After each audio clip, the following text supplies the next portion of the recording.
చతుర్భుజం ప్రసన్నవదనం ధ్యాయేత్ సర్వవిఘ్నోపశాంతయేత్. గురుర్బ్రహ్మా గురుర్విష్ణుః గురుర్దేవో మహేశ్వరః గురుః సాక్షాత్ పరం బ్రహ్మ తస్మై శ్రీ గురవై నమః.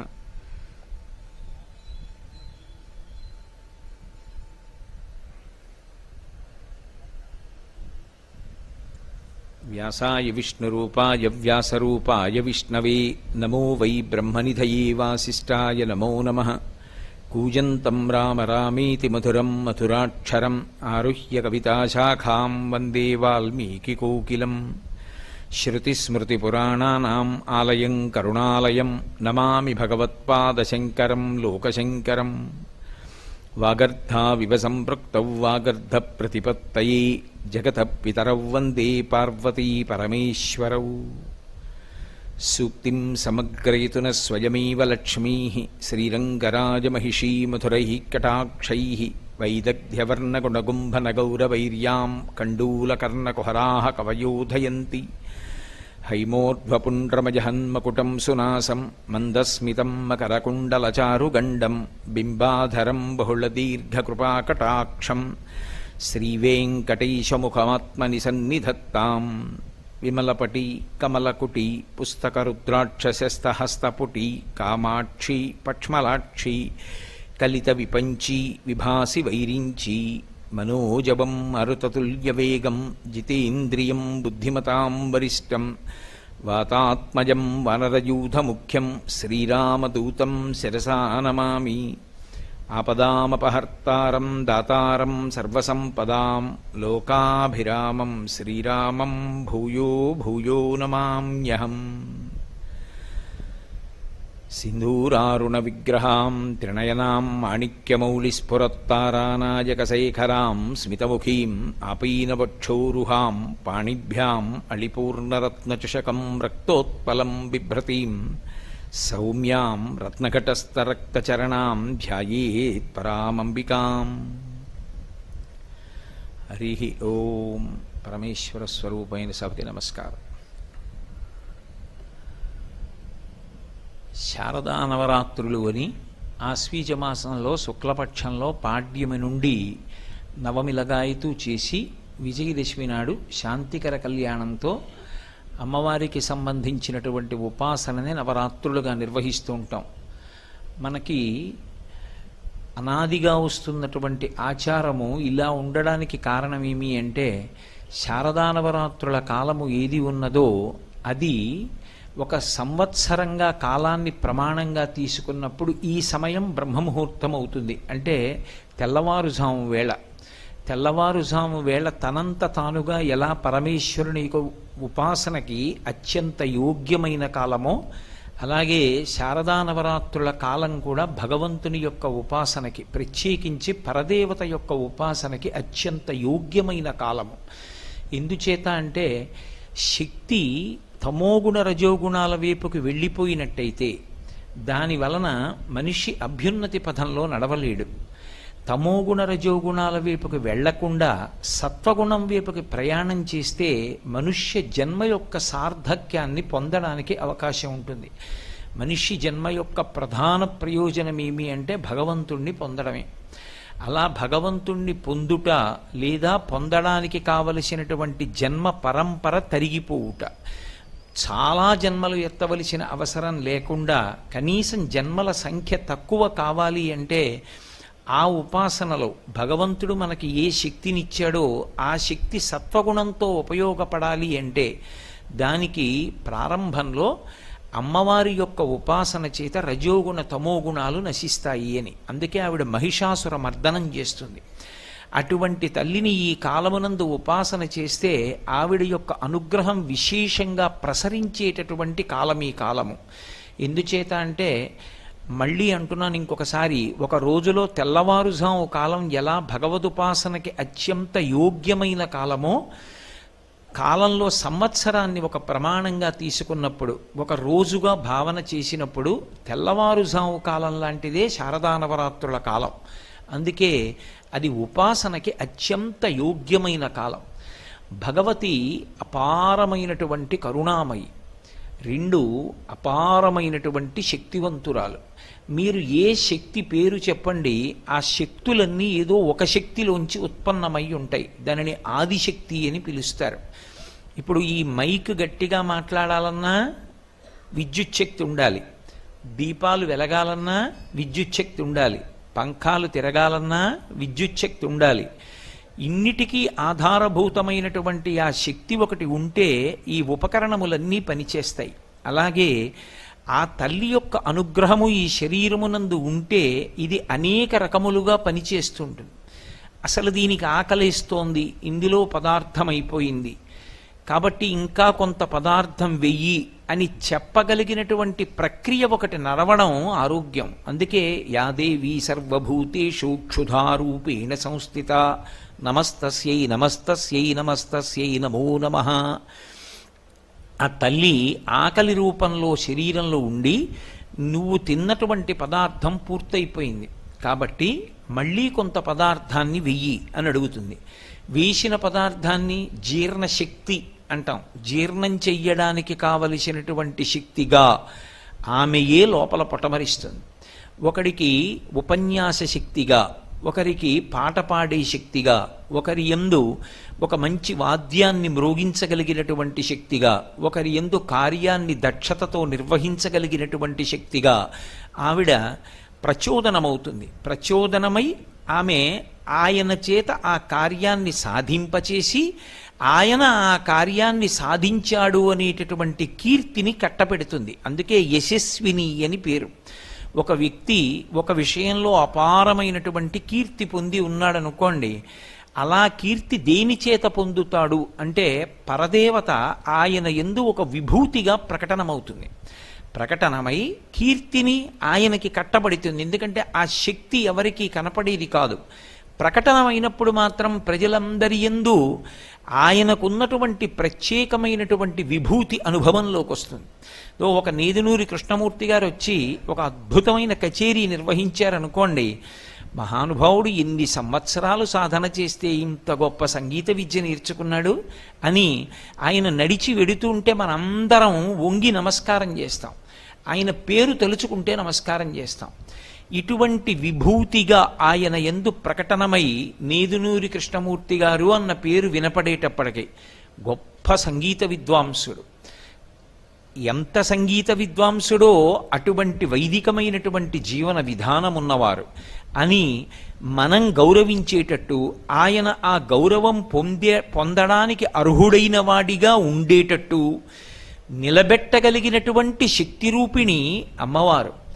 ఆవిడ ఇది ఎందుకు చేస్తుంది అంటే ఒక ప్రతిఫలాన్ని ఆశించి కానీ, లేదా ఇలా నేను చెయ్యాలి అలా చేయకపోతే ఎలాగా అని కానీ కాదు.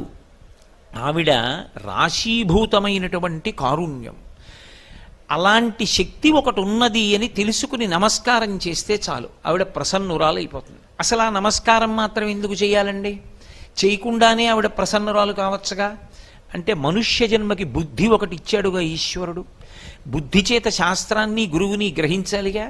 అప్పుడు ఆ గ్రహణ శక్తి లేకపోతే, అలా బుద్ధిని వాడుకోవడం చేత కాకపోతే భగవంతుడిచ్చినటువంటి బుద్ధిని దేని కొరకు ఉపయోగించినట్టు? అందుకే మిగిలినటువంటి ప్రాణులకు మనుష్యుడికి ఉపాసనలో వచ్చే తేడా, మిగిలిన వాటికి ఉపాసన అన్నమాట అన్వయమే అవదు.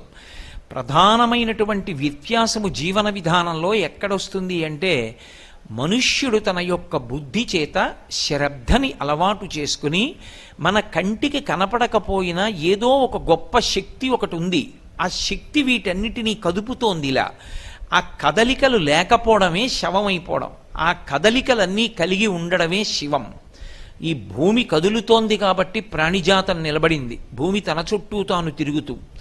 సూర్యుడు తిరుగుతున్నాడు కాబట్టి ఈ ప్రాణిజాతమంతా నిలబడింది. పుట్టినటువంటి ప్రాణులు పెరుగుతున్నాయి కాబట్టి ఉపయుక్తమవుతున్నాయి.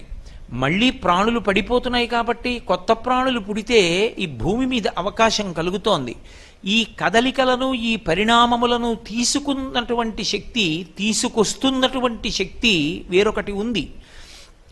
అది కంటికి కనపడకపోవచ్చు, మాంసనేత్రమునకు కనపడకపోయినప్పటికీ జరుగుతున్నటువంటి క్రియాకలాపమును దృష్టిలో పెట్టుకుని దాని వెనక ఉన్న శక్తిని గుర్తుపట్టి నమస్కరించడం ఈ దేశం యొక్క గొప్పతనం.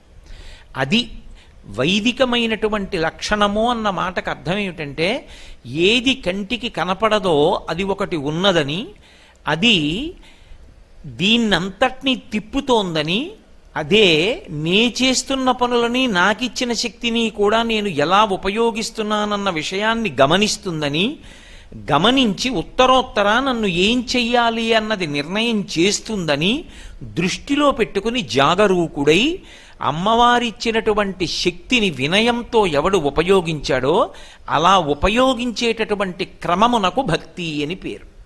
తప్ప అసలు ఒక పదార్థం ఒకటి అటువంటిది ఉన్నది అన్న స్థితి ఎరుకలోకి లేకుండా యాంత్రికంగా ఏదో పువ్వులు తెచ్చి భగవంతుడి పాదాల మీద వెయ్యడం అది తంతవుతుందేమో కానీ మనసులో ఆ విశ్వాసము కొరవడిపోయిన నాడు ఆ చేసేటటువంటిది ఫలప్రదమవుతుంది అని చెప్పడం కష్టం. అందుకే ఆ తల్లి ఒక్క నమస్కారం చేసి ఈ విషయాన్ని గుర్తిరిగినంత మాత్రం చేత అవతలవాణ్ణి కీర్తివంతుణ్ణి చెయ్యగలదు, అవతలవాణ్ణి అనుగ్రహించగలదు, అవతలవాణ్ణి పైకెత్తగలదు, అవతలవాణ్ణి పరమశివుడి చెంతకు చేర్చగలదు, ఈశ్వరుని యందు ఐక్యము చెయ్యగలదు, అథవా రావలసినటువంటి జన్మల యొక్క పరంపరని చాలా విశేషంగా తగ్గించగలదు. ఇన్ని చెయ్యగలిగినటువంటి తల్లి కనుక ఆమె పరమకరుణామయి. అటువంటి తల్లే అనంతమైనటువంటి శక్తికి ఆలవాలము.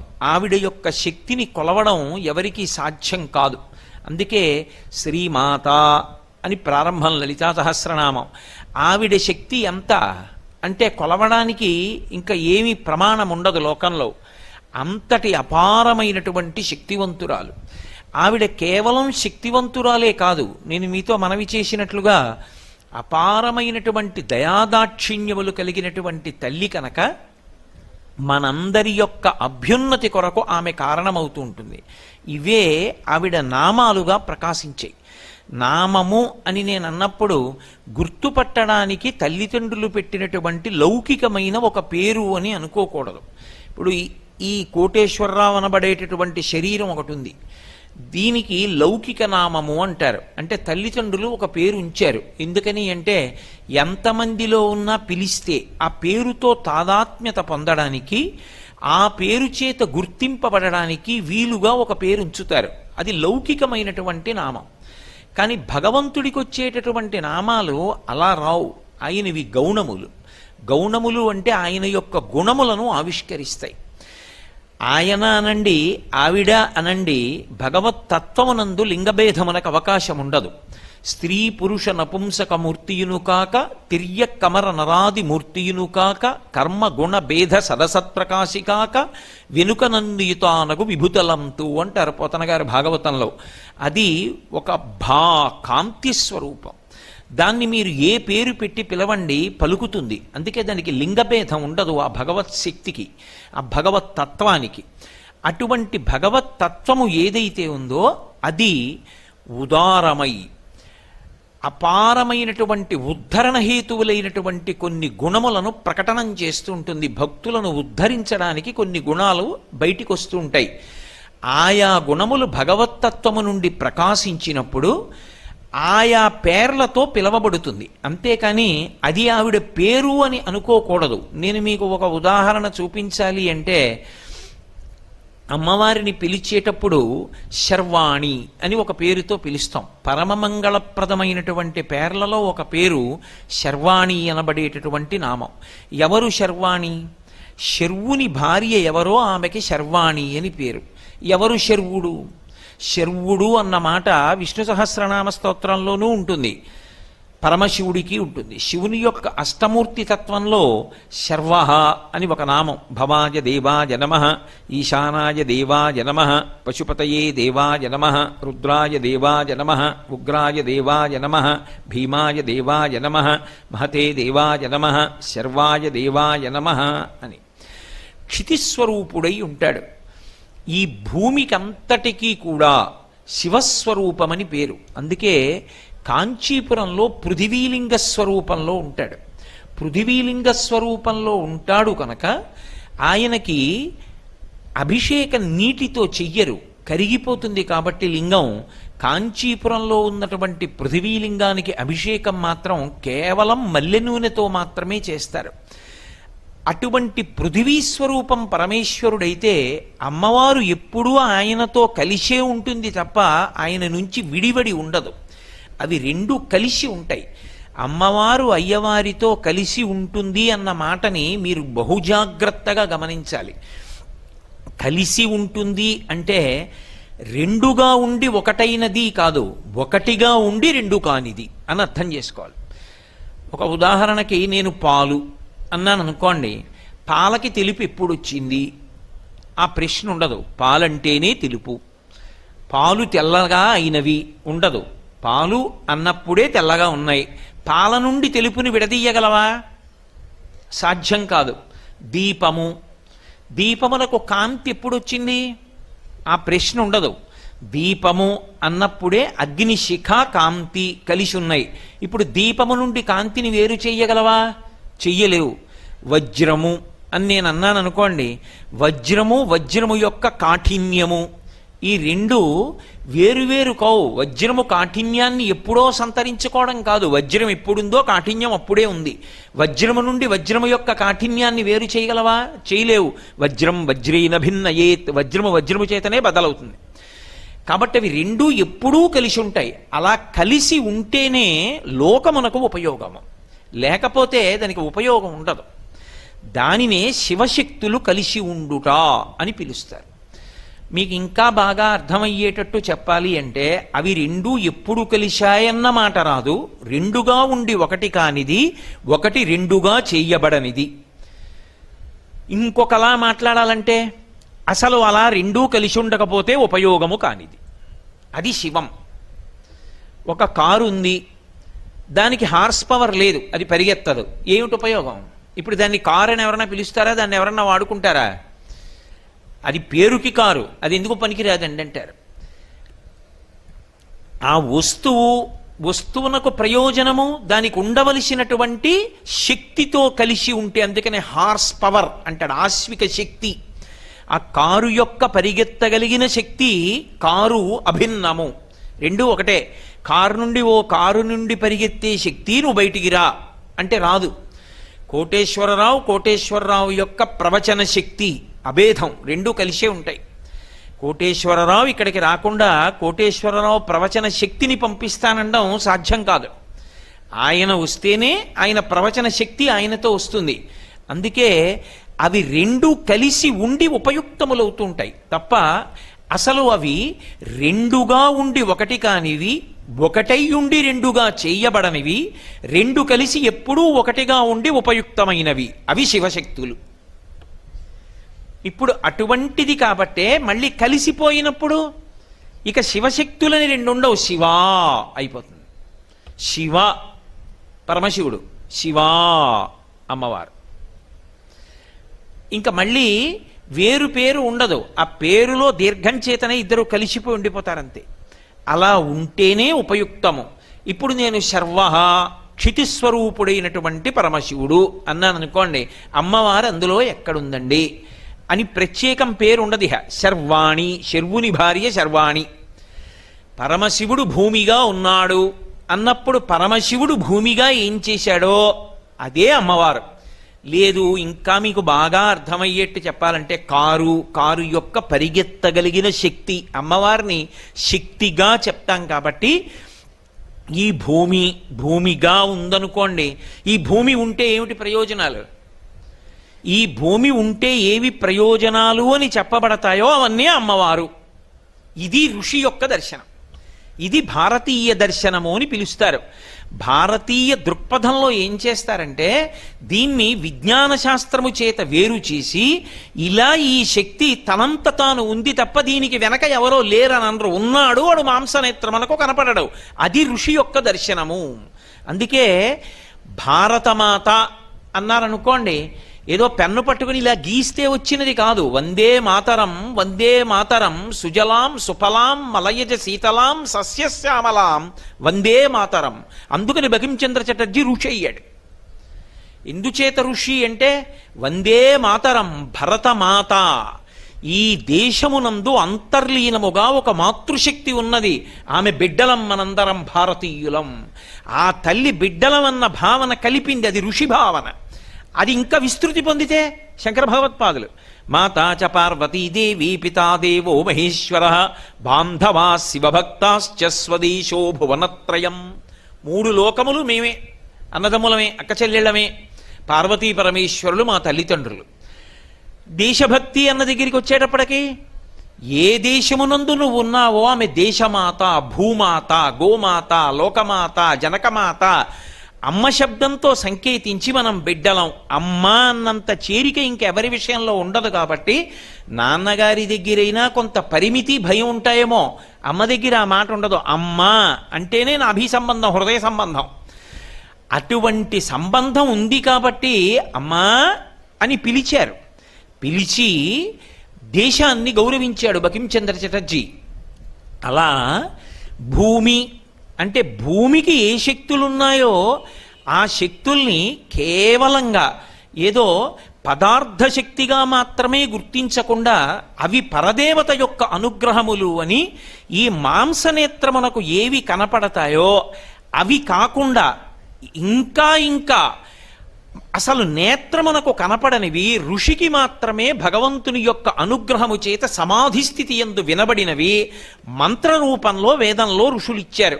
అది తాత్విక దర్శనం అంటే. ఆ దర్శనం ఒక్క భారతదేశంలో ఋషులు మాత్రమే చేశారు. అందుకే ఋషికి ప్రత్యేకం తర్పణం ఈ దేశంలో. వాళ్ళు ఒకవేళ మనుష్య సంతతిగానే జన్మించినప్పటికీ ఆయన ఋషి, ఆయనకి తర్పణం ఉంటుంది. ఋషి తర్పణము అని చెప్పి ఋషికి తర్పణం ఇస్తారు. వ్యాస భగవానుడి పేరు చెప్పి ప్రారంభంలో తర్పణం ఇస్తారు. ఎందుకని అంటే ఋషి దార్శనికుడు.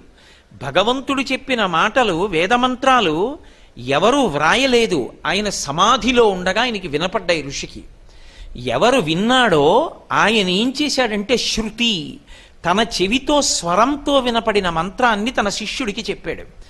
పరంపరాగతంగా పుస్తకం యొక్క ఆధారం అవసరం లేకుండా చెవిని ఆధారం చేసుకుని స్వరప్రోక్తంగా వేదమంత్రాలు ప్రమాణములుగా నిలబడ్డాయి. అందుకే ఏది ప్రమాణము? వేదమే ప్రమాణము. మొదటి ప్రమాణమేది వేదమే, శృతి ప్రమాణము. అలా మనకి అందించినటువంటి ఋషి దార్శనికుడై పరీక్షా కేంద్రంలో దొరికేటటువంటి శక్తిని, మాంసనేత్రమునకు కనపడే శక్తిని మాత్రమే కాక భగవంతుని యొక్క అనుగ్రహం చేత తనకి దర్శనమైనటువంటిది, తనకి వినపడినటువంటి దాన్ని లోకమునకు ప్రకాశింపజేస్తాడు. మీకు ఇంకా బాగా అర్థం కావాలంటే ఒక విత్తనాన్ని తీసుకొచ్చి నేను గాలిలో దారం కట్టి వేలాడదీశాను అనుకోండి. వర్షం పడింది, సూర్యరశ్మి పడింది, అది మొలకలెత్తుతుందా? మొలకలెత్తదు. అదే విత్తనాన్ని మట్టిలో పెట్టాననుకోండి, చుక్క నీళ్లు పడ్డాయి, అంకురం వస్తుంది. అంటే ఇప్పుడు మీకు ఒక పరీక్ష చేత మట్టి తగిలితే తప్ప విత్తనము అంకురము కాదు. అది మాంసనేత్రమునకు బుద్ధికి ఒక పరీక్ష ద్వారా దొరికింది. అది దొరకడం కాదు, భగవదనుగ్రహము చేత మంత్రరూపంలో అనుగ్రహిస్తాడు. అది ఋషి యొక్క గొప్పతనం. దాన్ని అమ్మవారిగా శ్లోకం చేసి, అమ్మవారిగా మంత్రం చెప్పి, అమ్మవారిగా నమస్కరించి ఆ అనుగ్రహం ఎప్పుడూ క్షేమకరంగా ఉండేటట్టుగా చేసుకోవడం ఈ జాతి యొక్క గొప్పతనం. ప్రపంచ దేశాల్లో ఎన్నో చోట్ల పెద్ద పెద్ద భూకంపాలు, పెద్ద పెద్ద తుఫాన్లు, పెద్ద పెద్ద సునామీలు వచ్చినా ఈ దేశంలో ప్రకృతి వైపరీత్యాలు అంత స్థాయిలో రాకుండా అలా నిలబడింది. ఒకప్పుడు ఈ దేశానికి తాళం కప్ప అంటే ఏమిటో తెలియదు అంటే కారణం వేదాన్ని నమ్మడం, ఋషిప్రోక్తమైనటువంటి మంత్రములను నమ్మడం, ధర్మాన్ని నమ్మడం కారణం. లేకపోతే తాళం కప్పలేని దేశంగా ఎలా మిగిలిపోయింది ఈ దేశం? అందుకే నేను మీతో ఇవాళ ఉదాహరణకి శర్వాణి అన్నాను. భూమి రూపంలో ఉంటుంది ఆవిడ, భూమి అందలి శక్తి రూపంలో ఉంటుంది. పోని భూమి అంటే మాంసనేత్రానికి కనపడుతుంది, శివస్వరూపం. భూమిలోని శక్తి ఈ మైక్ ఉంది, మైక్ కనపడుతుంది. నేను మాట్లాడిన మాటల్ని గట్టిగా శబ్దం పెంచి, స్థాయి పెంచి, చివర నిలబడిన వాళ్ళకి కూడా వినపడేటట్టుగా నా మాటని మార్చినటువంటి శక్తి ఇందులో ఉన్నది మీకు కనపడుతుందా? కనపడదు. అలా భూమి లోపల ఆ శక్తి ఏది అన్నది ఋషి కనిపెట్టి చెప్పాడు. ఎక్కడది ఋషికి? ఊహ కాదు. ఇది బాగా గుర్తుపెట్టుకోవాలి మీరు. ఋషిది ఊహ కాదు. ఋషిది సమాధి యందు భగవద్వాక్యం ఆయనకి వినపడింది. అందుకే వేదమంత్రములు అంత పరమసత్యములయ్యాయి. వేదంలో ఏం చెప్పబడిందో విజ్ఞాన శాస్త్రవేత్తలందరూ ఒక స్థాయి దాటిన తర్వాత దాన్ని అంగీకరించారు. ఎందుకని అంటే భారతదేశం ఏ శక్తిని అంగీకరించి నమస్కరిస్తోందో అది ఉంది ఎక్కడో, అది మాకు కనపట్టలేదు, కానీ దాని అనుగ్రహమే ఇదంతా అంటున్నారు. ఋషి అన్నాడు, భూమి వంక చూసి అశ్వక్రాంతే రథక్రాంతే విష్ణుక్రాంతే వసుంధరా అన్నాడు. వసుంధర అని పిలిచాడు భూమిని. భూమికి ఎన్నో పేర్లున్నాయి. అసలు మొట్టమొదటి పేరే భూమి. భూమి అన్న పేరు దీనికి ఎందుకు వచ్చింది అంటే ఇది నీటిలోంచి పైకి తేలింది. ఆదివరాహమూర్తి తన దంస్ట్ర చేత పైకెత్తాడు అని కదు చెప్తాం. సృష్టి ప్రారంభంలో ఆకాశాద్వాయు వాయోరగ్ని, ఆకాశము నుండి వాయువు, వాయువు నుండి అగ్ని, అగ్ని నుండి మనకి నీరు, నీటి నుండి పృథివీ ఏర్పడ్డాయని. ఈ నీటిని కూడా ఒకప్పుడు పక్కకి తోసి ఈ భూమిని పైకెత్తి నిలబెట్టారు అని పరమేశ్వరుడు. అందుకే శంకర భగవత్పాదులు ఆ పైకెత్తినటువంటి శక్తి స్వరూపం కాబట్టి విష్ణు స్వరూపంతో పోల్చి మాట్లాడారు. అవిద్యానామంతస్తిమిరమిహిరో ద్వీపనగరి జడానాం చైతన్యస్తబకమకరంద శృతిఝరి దరిద్రాణం చింతామణి గుణనికా జన్మ జలధౌ నిమగ్నానాం దంస్ట్రా మురరిపు వరాహస్య భవతి అన్నారు. ఇప్పుడు ఆ భూమి గురించి మాట్లాడుతూ ఋషి అంటాడు వేదంలో, అశ్వక్రాంతే రథక్రాంతే విష్ణుక్రాంతే వసుంధరా. వసుంధరా భూమికి ఒక నామం. భూమి మొదటి నామం. ఎందుకని అంటే ఇది నీటి నుండి పుట్టింది కాబట్టి భూమి. ఇది వసుంధర ఎందుకైంది? దీనికి ఆ పేరు ఎందుకు రావాలి వసుంధర అని? అంటే భూమికి వసుమతి అనొక పేరు, వసుంధర అనొక పేరు. వసుమతి అన్న మాటకి ఏమిటంటే అర్థం, అసలు ప్రపంచంలో ఐశ్వర్యము అని నువ్వు ఏది పిలుస్తున్నావో అది ఎక్కడ నుండి రావాలి? దీని నుండే రావాలి. ఇది దీని నుండి కాకుండా వేరొక భూతము నుండి రాదు. ఐశ్వర్యము అంటే నీకు భోగం అనుభవించడానికి, సుఖం అనుభవించడానికి కారణములు ఏ ఉన్నాయో అది ఉన్న కారణం చేత నేను సంతోషంగా ఉన్నానండి, సుఖపడుతున్నానండి అని ఏవంటావో అవి ఏవైనా దీంట్లోంచే రావాలి. ఇది కాకుండా ఇంకొకటి లేదు అలా రావడానికి. ఉన్నవే పంచభూతాలు, పృథివాపస్ తేజో వాయురు ఆకాశాలు. ఈ ఐదిటిలో నీకు సుఖకారకములైనవన్నీ ఇందులోంచే వస్తాయి. అసలు సుఖకారకం అవడానికి ముందే ఉండాలి, ఇదోటి ఉండాలా ఈ శరీరం. అమ్మయ్య చాలా హాయిగా ఉందండి, అదిగో నాకు ఆ పంఖా గాలి తగులుతోంది అనాలంటే ఇదోటి ఉండాలా? ఇది ఉండాలంటే అన్నం కావాలా? అన్నం ఎక్కడి నుంచి వస్తుంది? భూమిలోంచి రావాలి. భూమి ఒకసారి పండి నా దగ్గర పండించే శక్తి అయిపోతుంది అనొచ్చా? అనకూడదు. అంటే భూమి యందు ఓషధీతత్వం ఉంటుంది. ఈ ఓషధీతత్వం ఉండి భూమిలో ఎప్పుడు ఎన్ని మార్లు వేసినా పంట పండుతూనే ఉండాలి. అలా ఉంటుంది కాబట్టి వసుమతి అసలు ఈ శరీరం ఉండడానికి కారణమైంది. మొదటి ఐశ్వర్యం. ఇప్పుడు బాగుంది, నాకో ఇల్లు కావాలి. నాకో ఇల్లు కావాలంటే కలప ఎక్కడి నుంచి వస్తుంది? 4 ఇటకలు కావాలంటే ఎక్కడి నుంచి వస్తాయి? సున్నం కావాలంటే ఎక్కడి నుంచి వస్తుంది? అన్నీ భూమిలోంచే రావాలి. నాకు కారు కావాలి, ఇనుము ఎక్కడి నుంచి వస్తుంది? నాకు పెట్రోల్ కావాలి, ఎక్కడి నుంచి వస్తుంది? భూమిలోంచే కావాలి.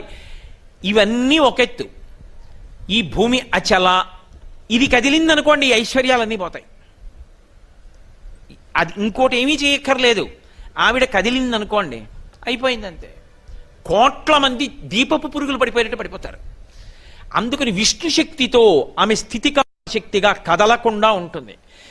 కదలడం ఎంత గొప్పదో కదలకుండా ఉండడం కూడా అనుగ్రహంలో అంతే గొప్పది. ఆవిడ కదిలితే కదిలి వాయువు అనుగ్రహిస్తుంది. వాయువు కదలకుండా ఎక్కడో ఉంటానందనుకోండి, నేను రాజమండ్రి గోదావరి రోడ్డునే ఉంటాను, మీ దగ్గర నేను రానందనుకోండి, మనందరం ఎక్కడ ఉండాలి?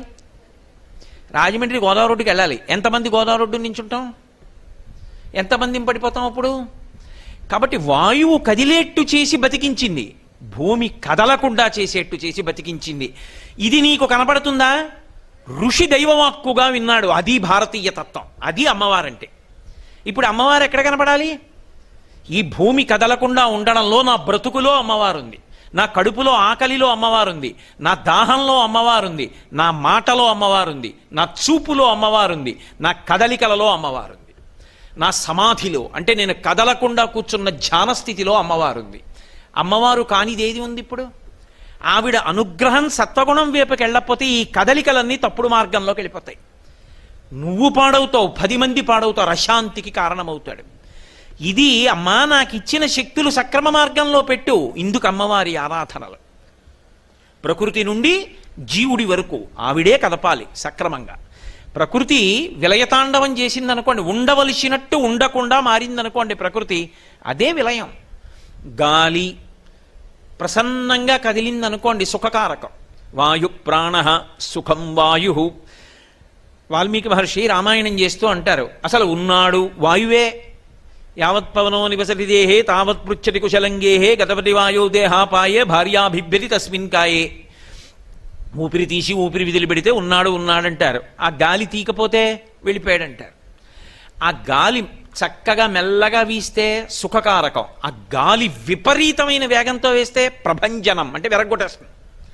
ఏ దడ్డొచ్చిందో అవన్నీ విరిగి కింద పడిపోతాయి. అంతే, చెట్లు విరిగిపోతాయి, పెద్ద పెద్ద దీపపు స్తంభాలు ఉరిగిపోతాయి, జనం ఎవరు రోడ్డు మీదకి నడవరు, ఇళ్ళు ఎగిరిపోతాయి, పెంకుటిళ్ళు కూలిపోతాయి.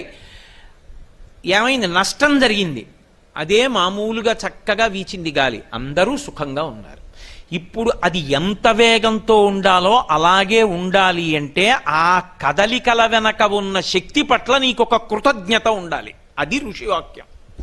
ఆ కృతజ్ఞత లేకుండా అనుభవిస్తానంటే ఆవిడకి ఓనాడు కోపం వస్తుంది. వీడు కృతజ్ఞుడు, నా అనుమతి లేని నాడు వీడికి ఎన్నున్నా ఆపుకోలేడు, వస్తుందని తెలుసుకోగలడేమో. భూకంపం వస్తుంది అని తెలుసుకోగలవేమో, భూమి కంపించకుండా చేయగలవా? తుఫాన్ వస్తుందని తెలుసుకోగలవేమో, తుఫాన్ రాకుండా చేయగలవా? గాలి గంటకి 120 కిలోమీటర్ల వేగంతో వీస్తుందని తెలుసుకోగలవేమో, దీపపు స్తంభం ఒరగకుండా చూసుకోగలవా? విపరీతమైనటువంటి వర్షం కుండపోతగా కురుస్తుందని తెలుసుకోగలవేమో, వాన కుండపోతగా కురవకుండా ఆపగలవా? ఆపగలిగిన తల్లి ఒకతుంది, ఆమె కారుణ్యమూర్తి. ఆమె పట్ల కృతజ్ఞతతో ఉంటే చాలా, ఆవిడ ఉందని తెలిసి నమస్కరిస్తే చాలు. అందుకు ఈ దేశంలో అమ్మవారిని ఆరాధించడం వచ్చింది. అది అలా చేస్తే ఉంటుందా? అది మూర్ఖత్వం కాదు, అది ఋషివాక్యం. ఉన్నదటువంటి ఆదిశక్తి ఒకరు. కాబట్టి ఇప్పుడు సమస్త భోగములు ఇందులో ఉన్నాయి. బతుకు నుండి ఐశ్వర్యము నిలబడ్డం వరకు ఈమె యందే ఉన్నాయి. శర్వాణి భూమిలో ఉన్నాయి. అందుకని ఆమె వసుమతి, వసుంధర. సమస్త ఐశ్వర్యము ఆమె యందున్నది, ఐశ్వర్యమును ఆమె ధరించి ఉన్నది. కాబట్టి ఆవిడ అనుగ్రహిస్తే తీసిస్తుంది, ఆవిడ అనుగ్రహించకపోతే ఇవ్వదు. కలిగి ఉండడం వేరు, కలిగి ఉన్నది తనదిగా ఉండడం వేరు. నా దగ్గర ఉన్నవన్నీ నావి కావు. బ్యాంకులో ఒక ఆయన ఉద్యోగం చేస్తూ వెళ్ళి క్యాషియర్ పదవిలో కూర్చుని 10 లక్షలు తెచ్చి అక్కడ పెట్టాడు. అయ్యో పాపం ఆకలితో ఉన్నాడండి, చాలా మంచి ఆయన, భగవంతుడిని నమ్ముకున్నాడు, ఇల్లు లేదు, ఓ 6 లక్షలు ఇచ్చి ఓ ఫ్లాట్ కొనుక్కోమంటానని చెప్పి పిలిచి ఇచ్చేయగలడా? ఉన్నా ఆయనది కాదు, ఆయన ఇవ్వలేడు. ఆయన కొన్ని నియమాలకి లోబడి ఉన్నాడు. ఇస్తే ఎందుకు ఇచ్చాడో, ఎలా ఇచ్చాడో చెప్పాలి. ఆఖరణ మిగిలిందెంతో చెప్పాలి. పుచ్చుకుంటే ఎందుకు పుచ్చుకున్నాడో చెప్పాలి. పుచ్చుకోకూడని రీతిలో పుచ్చుకోకూడదు, ఇవ్వకూడని రీతిలో ఇవ్వకూడదు. నియమాలకి లోబడి చెప్పాలి. భూమాత తనదిగా కలిగినది తాను ఇవ్వగలిగినది. తనదిగా కలిగినది తనకి కోపం వస్తే ఇవ్వడం కాదు, ఇచ్చినది కూడా పుచ్చుకోగలిగినది. అలా కాకుండా ఉండడానికి ఆవిడ పూజ. అందుకు ఆవిడ అనుగ్రహాన్ని అపేక్షించడం. కాబట్టి వసుమతి, వసుంధర, విశ్వంభర అవి ఆవిడ పేర్లు. విశ్వం అంటే ఏది కళ్ళకి కనపడుతోందో అది విశ్వం. ఏది కళ్ళకి కనపడదో వాడు విశ్వనాథుడు, వాడు విష్ణువు, ఆవిడ అమ్మవారు. కాబట్టి ఇప్పుడు ఆవిడే విశ్వంభర. ఈ జగత్తునంతటినీ ఎవరు భరిస్తున్నారు? ఇంతమందిని, ఇన్ని వాహనాల్ని. అందుకే ఆవిడికి గోత్ర అని ఒక పేరు. పర్వతముల చేత ఆచ్ఛాదింపబడుతుంది. అన్ని పర్వతాల్ని ఎవరు మోస్తున్నారు? ఆవిడే. అందుకని ఆవిడికి గోత్ర అని ఒక పేరు. ఆవిడికే క్షితి అని ఒక పేరు. అవని అని ఒక పేరు. అవని అంటే విష్ణువు యొక్క అంశ రాజుయందు ప్రవేశించి రాజు ద్వారా ధర్మం నిలబడేటట్టు చేస్తుంది. ధర్మము నిలబడేటట్టు చేసి పాపం పెరగకుండా చూసి ఆవిడికి ఎంతమంది ఉన్నా బరువు కాదు, పాపం పెరిగిపోతే బరువు.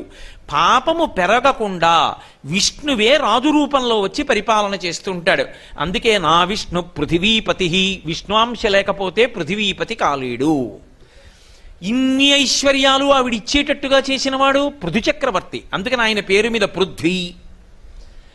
ఆవిడ క్షమ, ఆవిడంత ఓర్పు ఉన్న వాళ్ళు ఎవరూ లేరు. ఇన్నిస్తున్నా ఆవిడికి గౌరవం ఏంటి?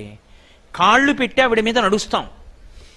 ఆవిడ మీద అస్తమానం పనున్నా లేకపోయినా, బస్సు ఎక్కినా ఉమ్ములే, ఆటో ఎక్కినా ఉమ్ములే, కారు ఎక్కినా ఉమ్ములే, స్కూటర్ మీద ఎడుతున్నా ఉమ్ములే. గాలికి వెనకమే ఎవరి మీద పడుతుంది అక్కర్లేదు, మనకి నోట్లోకి వచ్చింది ఉమ్మేయడం అంతే. ఉమ్మేసినా ఆవిడ మీదే, ఇల్లు కట్టుకోవాలి గుణపం బట్టి తవ్వినా ఆవిడ మీదే, మూత్ర విసర్జన చేస్తే ఆవిడ మీదే, మల విసర్జన చేస్తే ఆవిడ మీదే. ఆవిడెందుకు భరిస్తోంది?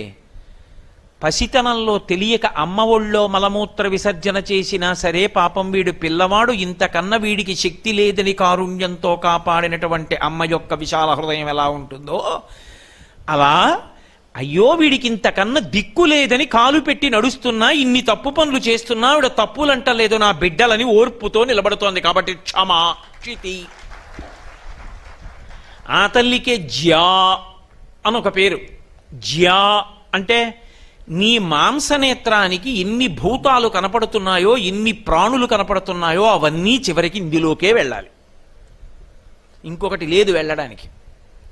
ఆకాశంలోకి వెళ్ళవు, నీటిలోకి వెళ్ళవు, లేదా వాయువులో ఉండిపోవు. ఎక్కడికి వెళ్ళాలి? ఈ భూమిలోకే వెళ్ళిపోతాయి.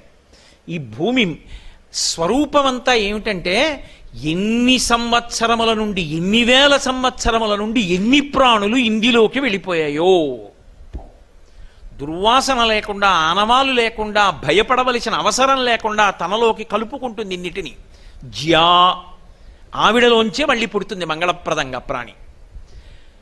ఇన్నిటికీ ఆధారభూతము ఆ తల్లే. ఆ తల్లి అందులో శక్తిగా ఉండి ఇన్నిటిని ప్రచోదనం చేస్తోంది, ఉత్పాదనం చేస్తోంది. ఆ కంటికి కనపడకుండా ఇవన్నీ చేస్తున్నటువంటి తల్లి ఉందే, వాటిని గుణములుగా ఋషి కీర్తించాడు, అప్పుడు నామములుగా వచ్చాయి. లేకపోతే భూమికి భూమి ఒక పేరు చాలుగా, ఇవన్నీ ఎందుకు అంటే అవి ఆవిడ గుణములు. ఆ గుణములు ఎక్కడి నుంచి వచ్చాయంటే వెనక ఉన్నటువంటి శక్తి యొక్క విస్ఫోటనము. ఆవిడ అనేక రకాల అనుగ్రహాలన్నిటినీ కలిపి నామాలుగా పిలిచాడు. ఇప్పుడు ఇవన్నీ నామాలు తలుచుకుంటే ఒక భక్తి ఏర్పడుతుంది. ఆ భక్తి ఏర్పడితే నిద్రపోయిన వాడు లేచినప్పుడు కాలు పెట్టలేడు. అమ్మా ఇంత గొప్పదానివి జగన్మాత, నీ మీద కాలు పెడుతున్నానమ్మా, నా బతుక్కి తప్పట్లేదు, నన్ను క్షమించు, ఒక నమస్కారం చేసి దిగుతాడు. ఇది భారతీయ దృక్పథము.